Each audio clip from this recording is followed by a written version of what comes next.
that did not translate, so you lost the meaning of the story and how Yeah. powerful it is, and yes. how much the emotions that go with the Exactly. importance, the spiritual Yes. context. Yep. You lose all of that simply by converting it into English. Yep. So I have a seminary education, so I had to learn how to translate biblical passages from Hebrew and Greek. And that is a gift in and of itself. Because I went through that when I went through my spiritual awakening.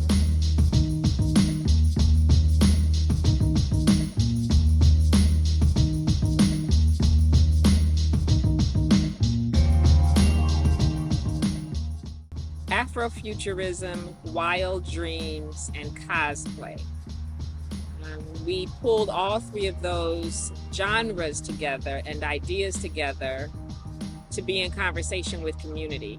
We brought in some beautiful talent, Dr. Sade Chapman, who did her research on how to create, or looking at sacred space, looking at Black nerd culture as sacred space. And so that's exciting and innovative in and of itself. And we added Byron Kennedy, who is the owner of the only Black comic store in all of the state of Texas.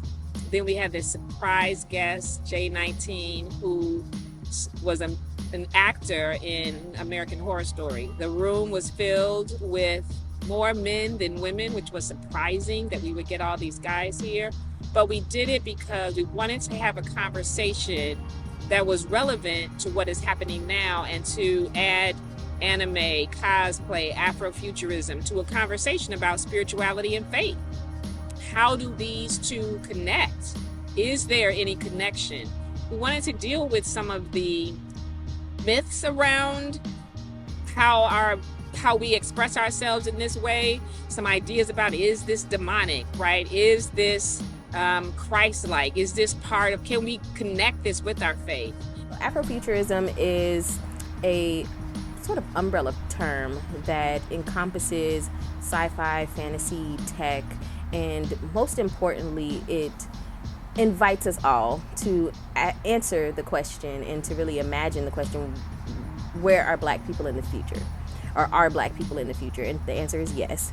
And so what mostly gets tied to Afrofuturism is science fiction and fantasy. So when we talk about it, we talk about people like Mansell Bowman, who's a visual artist, that take these very futuristic concepts and sort of graft them onto African culture and aesthetics and things like that. But you also have people like Octavia Butler, which are sort of part and parcel to the sort of categorization of Afrofuturism. It, in many ways, is sort of a hopeful concept that, again, reinforces and affirms that, one, Black people are in the future, and that wherever the imagination goes, so too will be Black communities. That we will not disappear in the dystopian society. We will not be there at the end of the world. We too will continue to exist just as other people exist.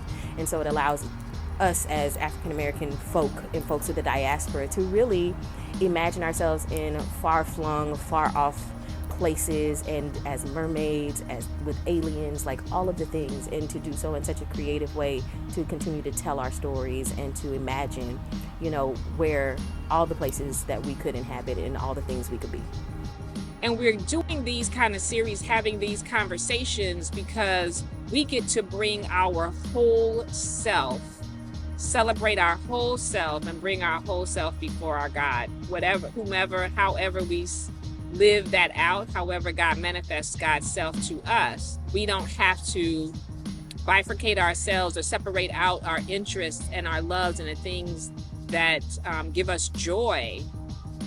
Everything can be brought into the conversation. And so that's why we start our evening off, our Thursday evening off, our community conversation, and invite all from the community to come and just have this, chat it up. Let's ask the questions that we never get to ask, or we only ask in virtual space, right? Let's come and touch one another. I was intrigued to come here when I found out that cosplay was one of the main talking points at this event. Kind of intrigued me most about it was being able to be in a place where I can combine anime and spirituality together.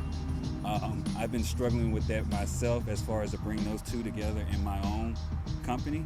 And when I came here to see how there was a discussion opening last night that was discussing those things, I saw how easily those things flowed together, and they brought together something I've been struggling with, painted the picture out clear as day for me.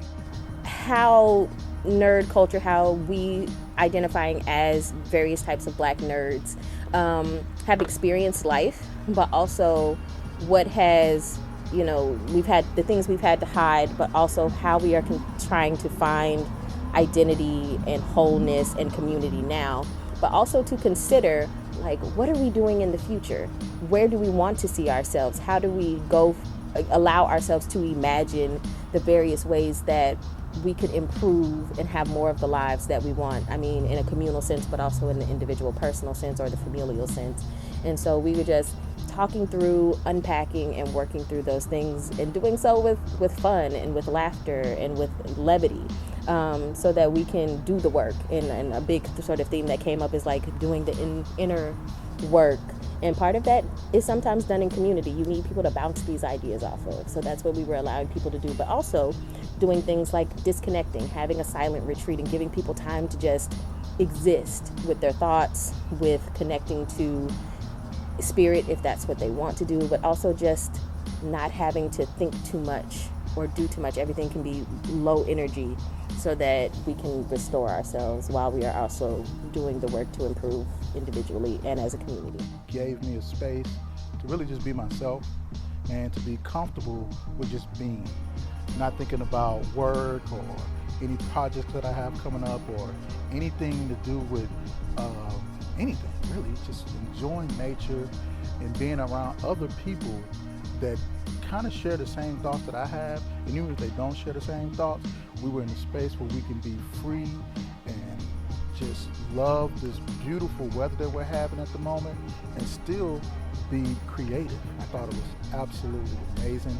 The breathing exercise, it really did open me up and make me feel different. Just being around this space, the acres of land that they have here is just breathtaking. So I really appreciate them even having me come out here, and this is not going to be the last time I do this. Today's workshop was nice. It was something new because I'm a really big introvert, so I don't really do like groups of people or stuff like this.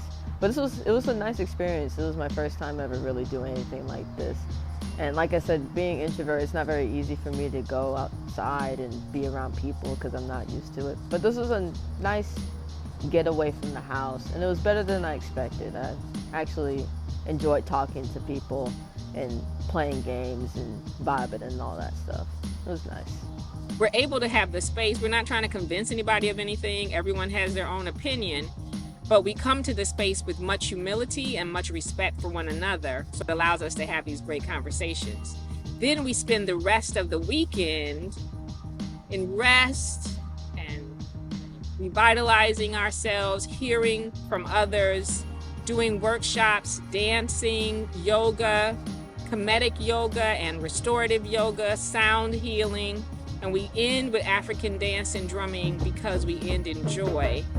And this allows us to be in community with others who share our likes and concerns and ideas and grow and be still together. I love being in community with people who have like the same mindset as me and being able to be just authentically and uniquely myself while engaging in community with other people, tackling topics that for the most part stay in my head. Having those type of engaging conversations and that push and pull, that is very, there's not a word to describe the feeling of home, right? And so it feels very much at home while also being challenged by like your peers. Being in a space where other folks is just like me, that's like-minded, we can also have a good time to be our true selves, because that's what I focus on, which is expression, authenticity, and philosophy. And being your authentic self is a way of self-expression, is the way I choose to live my life, even though there's no set way of living your life, but that's how I choose to live mine. Important that we let everyone else know that with us in charge, it's only up to us to make sure that the stories that we're telling come directly from our hearts and our minds. So that's what Afro-Futurism means to me. I am Vanessa, and I am an Afro-Futurist.